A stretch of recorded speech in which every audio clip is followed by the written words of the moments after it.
I have difficulty with the idea that, you're creating your wealth and you're sitting on the couch with your potato chips and you're waiting for someone to knock at the door with the big sign, you just won the sweepstakes. Listen, once you create and you move into a state of being, if you're not making choices equal to that state of being, then you doubt in your creation. Come on, are you with me?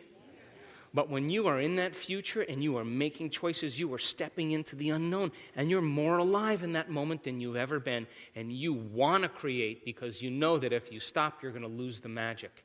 How many people are with me? So then you have a vision. You're revisiting that vision every day. You're coming out of your resting state with a level of inspiration and energy.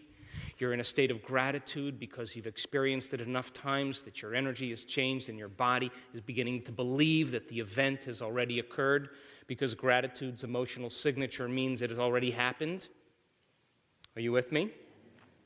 And you're aligning your behaviors with your intentions, and you're making choices to not do the same things every day. Yes? So then now I want you to think of a time in your life where you decided to do something and you didn't do it. What happened then? How about you didn't have a vision? Like you lost sight of the vision. Why did you lose sight of the vision? Oh no, it's not that. You lost sight of the vision because other people were more important. Your problems got in the way. You got busy, you got emotional. Life got in the way, and that you put your attention on your problems in your past instead of on your future every day. And the moment you got caught up in the emotions of life and the experiences in your environment, those emotions clouded your vision. Would you agree? And would you agree you never got your behaviors to match your intention? You never came out of your resting state because you didn't believe it was going to happen. And you didn't believe it was going to happen because you never selected a possibility and revisited it every day until your body began to respond to a new mind. How many people are with me? And so then what happened was you settled for mediocrity, and you settled for what you have, and you were defined by your past instead of your future. You with me still? So then every single cell of your body is spying on your brain all the time. They are. And you're the leader. You with me? And so if I were to sit down and I were to stand up 9 out of 10 times, and the one time that I decide to stand up, my brain has already knows when I'm going to stand up. It already knows, it's precognitive enough to know the moment I'm going to stand up, and it already knows the choice on which one of those 10 times I'm going to stand up, because the body's got to make a certain amount of adrenaline so you keep the same volume of blood going to your brain so you don't pass out. You with me? So your body is observing, it's already precognitive, and it's already paying attention to all your thoughts, and it's already preparing you before you're aware of what you're going to choose. You with me? So then, if you're sitting on the couch with the remote control, and you have your computer over there, and your smartphone over here, and your popcorn over here, and you're channel surfing, and you're checking your Facebook, and you're checking your texts, and you got all this going on, and you say,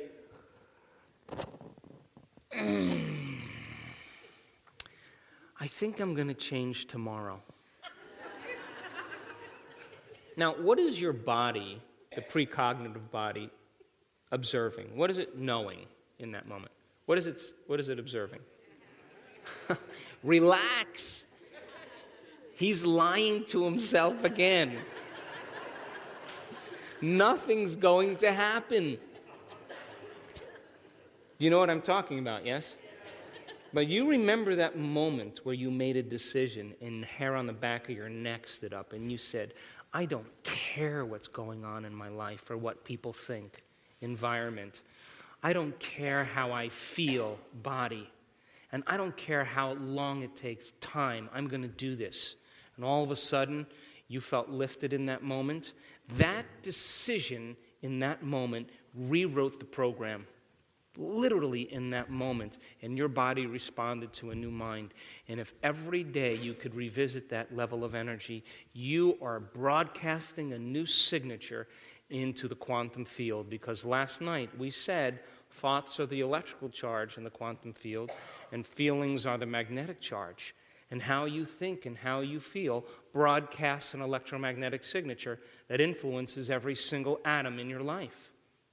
So if the thought sends the signal out and the feeling draws the event back, then the moment you move into a new state of being, because a state of being is how you think and feel, that elevated state of being now is a signal in the field that says, this is what I want to experience.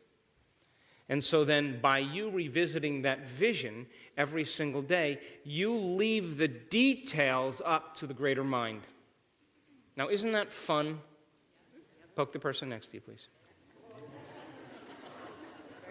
Look, this was the hardest part for me. I mean, I was raised by Italian parents.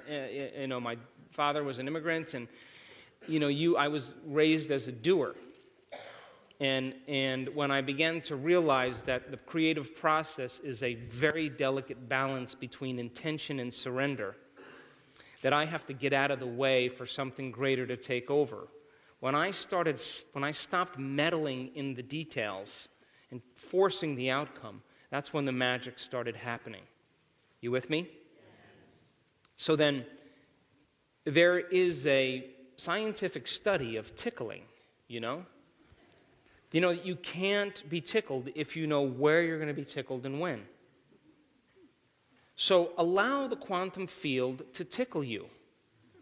Leave the details up to it and organize it in a way that surprises you. And that surprise, then, the brain learns by mistakes, and the brain learns by surprises. So when the event surprises you, when it shows up in your life in a way that you haven't thought of, that means then the field is responding to your intention. And all of a sudden, you're smiling with this big grin on your face. The event is you're in the presence of that experience. You will look back at your entire life, and you will not want to change anything because it brought you to this moment. And the moment you are in that place, that's when your past rolls up into the present. You wouldn't want to change a hair on a person's head. You wouldn't want to judge anybody. It all makes sense because it brings you to that present moment, and that's called the natural state.